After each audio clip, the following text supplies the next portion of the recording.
Hi hello ನಮಸ್ತೆ. ಇದು ನಿಮ್ಮ ಪ್ರೀತಿಯ Satish master way to success JSN ಮೈಸೂರಿನಿಂದ. ನನ್ನ ಎಲ್ಲ ಪ್ರೀತಿಯ ಹಿತೈಷಿ ಬಂಧುಗಳಿಗೆ ಹಾಗೂ ಎಲ್ಲ ಸ್ನೇಹಿತರಿಗೆ ಹೃದಯ ಸ್ಪರ್ಶಿ ಸ್ವಾಗತವನ್ನು ಕೋರುತ್ತಾ, ಈ ದಿನದ ಎಪಿಸೋಡ್ ನಮ್ಮ ಮುಂದಿನ ಭವಿಷ್ಯವನ್ನು, ನಮ್ಮ ಮುಂದಿನ ದಿನಗಳನ್ನು ನಾವು ಹೇಗೆ ನಿರ್ಣಯಿಸಿಕೊಳ್ಳಬಹುದು ಅಥವಾ ಹೇಗೆ ನಾವು ಸರಿಪಡಿಸಿಕೊಳ್ಳಬಹುದು ಎಂಬುದರ ಮೇಲೆ ಅವಲಂಬಿತವಾಗಿರುತ್ತದೆ ಎಂಬುದನ್ನು ಸೂಚಿಸುತ್ತದೆ ಎಂದರೆ ತಪ್ಪಾಗಲಾರದು. ಒಂದು ಸಂಘ ಸಂಘಟನೆ ಅಥವಾ ಯಾವುದೋ ಒಂದು ಸಂಸ್ಥೆಯ ವಿಚಾರವಾಗಲಿ ಅಥವಾ ಯಾವುದೇ ಒಂದು ಪಕ್ಷದ ವಿಚಾರವಾಗಲಿ ಅಥವಾ 4 ಮತ್ತು 5 ಜನರ ಒಂದು ಗುಂಪೇ ಆಗಲಿ, ಆ ಗುಂಪಿಗೆ ಒಬ್ಬ ನಾಯಕನ ಅವಶ್ಯಕತೆ ಬಹಳ ಮುಖ್ಯವಾಗಿರುತ್ತದೆ. ಕಾರಣ, ನಾಯಕನಾದವನು ನೀಡುವಂತಹ ಸಲಹೆ ಸೂಚನೆಗಳು, ಮಾರ್ಗದರ್ಶನ ಹಾಗೂ ಆತನ ಬೆಳವಣಿಗೆ ಹಾಗೂ ಆತ ಎಷ್ಟರ ಮಟ್ಟಿಗೆ ತನ್ನ ಹಿತೈಷಿಗಳ ಅಥವಾ ತನ್ನ ತಂಡದ ಸದಸ್ಯರ ಏಳಿಗೆಗೆ ಪರಿಶ್ರಮಿಸುತ್ತಾನೆ ಎಂಬುದರ ಮೇಲೆ ನಿರ್ಧರಿತವಾಗಿರುತ್ತದೆ. The growth of a team, the growth of an organisation, the growth of an institution or any party also depends upon the leader, how he take care of his followers or his members or his team as well. As a leader, we shall not make any miscommunication or we shall not create any variation for the is all factors, which may be anything as we said before. ಒಬ್ಬ ನಾಯಕನಾದವನು ತನಗೆ ತನ್ನ ತಂಡವನ್ನು ಮುನ್ನಡೆಸುವಂತಹ ತಾಕತ್ತು, ಸಾಮರ್ಥ್ಯ ಅಥವಾ ಯೋಗ್ಯತೆ ಇದ್ದರಷ್ಟೇ ಆ ತಂಡದ ನಾಯಕತ್ವವನ್ನು ವಹಿಸಬೇಕು. ಆ ತಂಡವನ್ನು ಹಾಳು ಮಾಡುವುದಾದರೆ, ಆ ತಂಡವನ್ನು ನಕಾರಾತ್ಮಕ ಬೆಳವಣಿಗೆಗೆ ಕೊಂಡೊಯ್ಯುವುದಾದರೆ ಆ ನಾಯಕತ್ವ ಸ್ಥಾನದಲ್ಲಿ ಆತ ಮುಂದುವರಿಯಕೂಡದು ಎಂಬುದು ನಮ್ಮ ಅಭಿಪ್ರಾಯ. A leader should have some eligibility and capacity to lead his team or his country or his any way, we can say. We are kindly don't think about the politics here, because we are far away from that particular agenda. ಶಿಕ್ಷಕನಾಗಿ ವಿದ್ಯಾರ್ಥಿಗಳಿಗೆ ಆತ ನಾಯಕನಾಗಿರ್ತಾನೆ. ಒಬ್ಬ ತರಗತಿಯಲ್ಲಿ ಒಂದು ವಿದ್ಯಾರ್ಥಿಯನ್ನು ನಾವು leader ಅಂತ ಮಾಡಿರ್ತೀವಿ. ಯಾವ ಆಧಾರದಲ್ಲಿ ಮಾಡ್ತೀವಿ? ಆ ವ್ಯಕ್ತಿ ಅಥವಾ ಆ ವಿದ್ಯಾರ್ಥಿ ಆ ಒಂದು ಶಾಲಾ ಕೊಠಡಿಯನ್ನು ನಿರ್ವಹಿಸುವ ಸಾಮರ್ಥ್ಯ ಹೊಂದಿದ್ದಾನೆ ಎಂಬ ಆಧಾರದ ಮೇಲೆ ಮಾಡಿರ್ತೇವೆ. ಒಬ್ಬ ಶಿಕ್ಷಕನಾಗಿ ನನಗೆ ಸಿಕ್ಕಂತಹ 30-60 ಮಕ್ಕಳನ್ನು ನಾನು ಎಷ್ಟರ ಮಟ್ಟಿಗೆ ನಿಭಾಯಿಸುತ್ತೇನೆ ಎಂಬುದು ನನ್ನ ನಾಯಕತ್ವ ಗುಣವನ್ನು ತಿಳಿಸುತ್ತದೆ.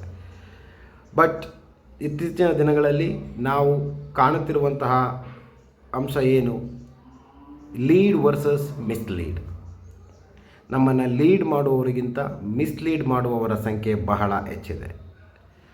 ದೇಶ ವಿಭಜನೆಗೊಂಡ ಸಂದರ್ಭದಿಂದ ಹಿಡಿದು ಇಂದಿನ ಪರಿಸ್ಥಿತಿಯವರೆಗೂ ಕೂಡ ನಾವು ಹಲವಾರು ವಿಚಾರಗಳಲ್ಲಿ ಮಿಸ್ಲೀಡ್ ಆಗಿದ್ದೇವೆ.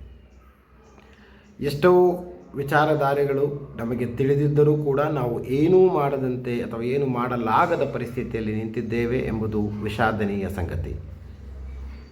ದೇಶಕ್ಕಾಗಿ ದುಡಿಯುವವರು ಯಾರೋ, ಆ ದೇಶವನ್ನು ಬೇರೆ ಮಾರ್ಗಕ್ಕೆ ಕೊಂಡೊಯ್ಯುವವರು ಯಾರೋ, ದೇಶವನ್ನು ಮಿಸ್ಲೀಡ್ ಮಾಡುವವರು ಯಾರೋ.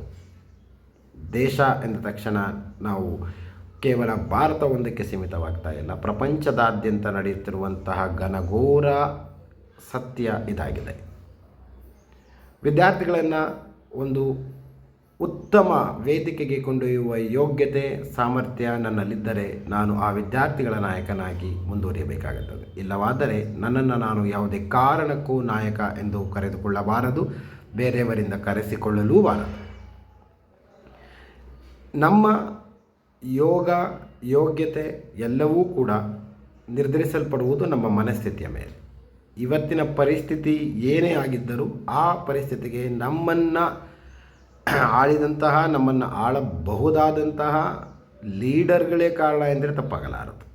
ಅದು ಯಾವುದೇ ಪಕ್ಷವಿರಲಿ. ಒಬ್ಬ ಜನಪ್ರತಿನಿಧಿಯನ್ನು ಆರಿಸುವ ಮುನ್ನ ನಾವು ಬಹಳ ಎಚ್ಚರವಾಗಿರಬೇಕಾಗುತ್ತದೆ. ಕಾರಣ, ಆ ಆಯ್ಕೆಯಾಗುವ ಸಂದರ್ಭದಲ್ಲಿ ಇದ್ದಂತಹ ಮನಸ್ಥಿತಿ ಆಯ್ಕೆಯಾದ ನಂತರ ಇರುವುದಿಲ್ಲ.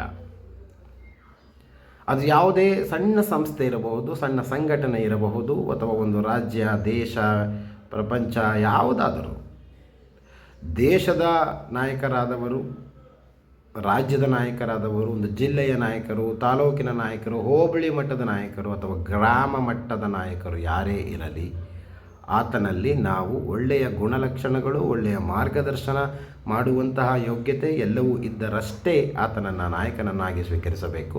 ಇಲ್ಲವಾದರೆ ಹಲವಾರು ಕೆಟ್ಟ ಪರಿಸ್ಥಿತಿಗಳಿಗೆ ನಾವು ಉದಾಹರಣೆ ಆಗ್ತೇವೆ, ಸಾಕ್ಷಿಯೂ ಕೂಡ ಆಗಲೇಬೇಕಾಗುತ್ತದೆ, ಕಾರಣ ಬೇರೆ ಮಾರ್ಗವಿಲ್ಲದೆ. ಹಾಗಾಗಿ ಸ್ನೇಹಿತರೆ, ಒಬ್ಬ ನಾಯಕನನ್ನು ಆಯ್ಕೆ ಮಾಡಿಕೊಳ್ಳುವ ಸಂದರ್ಭದಲ್ಲಿ 3 ವಿಚಾರಗಳನ್ನು ನಾವು ಮನಸ್ಸಿನಲ್ಲಿಟ್ಟುಕೊಳ್ಳೋಣ. ಮೊದಲನೆಯದಾಗಿ ಆತನಿಗೆ ಇರುವಂತಹ ಎಲಿಜಿಬಿಲಿಟಿ, ಅರ್ಹತೆ. ಒಬ್ಬ ನಾಯಕನಾದರೆ ಆತ ಏನು ಮಾಡಬಲ್ಲ ಎಂಬ ವಿಶ್ಲೇಷಣೆಯನ್ನು ನಾವು ಮಾಡಲೇಬೇಕಾಗುತ್ತದೆ. ಎರಡನೆಯದಾಗಿ ಆತ ತನ್ನ ತಂಡವನ್ನು ಎಷ್ಟರ ಮಟ್ಟಿಗೆ ಮುನ್ನಡೆಸುತ್ತಿದ್ದಾನೆ, ಆತ ಕೊಡುತ್ತಿರುವಂತಹ ಮಾರ್ಗದರ್ಶನ ಒಳ್ಳೆಯದು ಕೆಟ್ಟದು ಎಂದು ಅವಲೋಕಿಸಿ ತದನಂತರ ಅದನ್ನು ನಾವು ಅನ್ವಯಿಸಿಕೊಂಡು ಆಚರಿಸಬೇಕಾಗುತ್ತದೆ. ಮೂರನೆಯದಾಗಿ ದಯಮಾಡಿ ಯಾವ ನಾಯಕರನ್ನು ಸಹ ಅವರ ಸ್ವಾರ್ಥಕ್ಕೆ, ಅವರ ಹಣಬಲಕ್ಕೆ ತಕ್ಕಂತೆ ಆತ ನೀಡುವಂತಹ ಭರವಸೆಯ ಮೇಲೆ ಆಧರಿಸಲ್ಪಟ್ಟು ದಯಮಾಡಿ ಆರಿಸಿಕೊಳ್ಳಬೇಡಿ.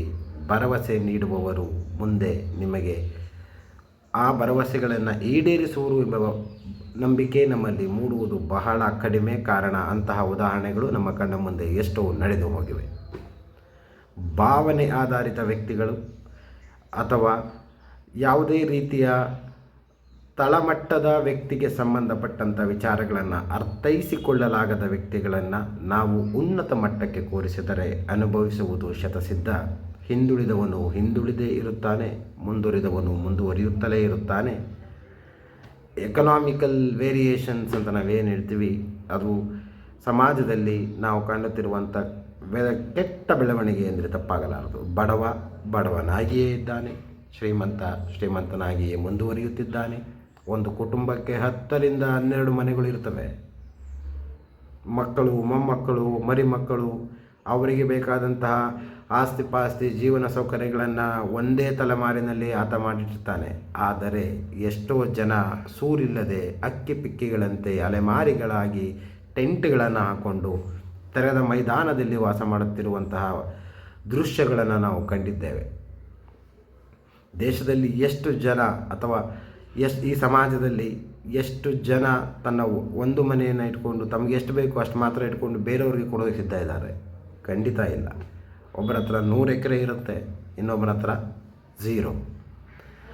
ದೇಶದ ನಾಯಕರುಗಳು ಅಂತ ಹೇಳ್ಕೊಂಡಂಥವರಲ್ಲಿ ಕೋಟ್ಯಾಂತರ ರೂಪಾಯಿ ಮೌಲ್ಯದ ಆಸ್ತಿಪಾಸ್ತಿಗಳಿರ್ತವೆ.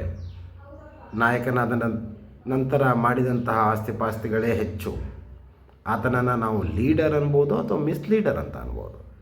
ತನಗೇನು ಬೇಕೋ ಅದನ್ನು ಪಡೆದುಕೊಳ್ಳೋದಕ್ಕೆ ಸಾರ್ವಜನಿಕರನ್ನು, ತನ್ನ ಹಿಂಬಾಲಕರನ್ನು, ತನ್ನ ಅನುಯಾಯಿಗಳನ್ನು ಬಳಸಿಕೊಂಡಿದ್ದಾರೆ ಎಂದರೆ ತಪ್ಪಾಗಲಾರದು.